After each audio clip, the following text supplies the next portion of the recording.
Here's a test that'll predict your financial future better than your credit score, your degree, or even your family background. And it takes exactly 30 seconds. Ready? I want you to imagine you're sitting in front of two buttons. Button A gives you $1,000 right now. Button B gives you $10,000 in exactly 1 year. Which do you pick? If you picked button A, well, we need to talk. Look, everyone thinks they know about delayed gratification, right? We've all heard about the Marshmallow Test. Kids who wait for two marshmallows instead of eating one become more successful adults. But here's what nobody tells you about that study. Most people are applying it completely wrong. See, when I first learned about delayed gratification, I thought I had to become some monk who never enjoyed anything. I'd skip coffee, avoid buying anything fun, basically torture myself in the name of future wealth. And you know what happened? I burned out, rebelled, and spent even more money than before. What most people fail to understand about this test is that it's not actually about waiting. It's about understanding value multiplication. The rich person doesn't pick button B because they have superhuman willpower. They pick it because they've trained their brain to see that $10,000 isn't just more money, it's 10 times more leverage. But here's the plot twist. Poor people often have better delayed gratification skills than rich people. Wait, what? Think about it. Who do you think has more self-control?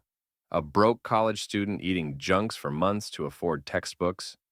Or a millionaire who treats himself to a new car every year?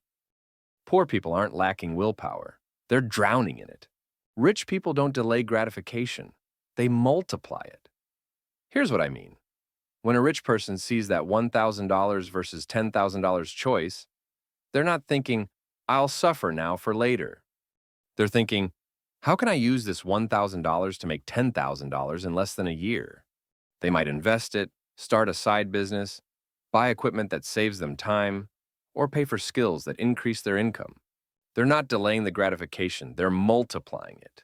But poor people see that same choice and think, a bird in the hand is worth two in the bush.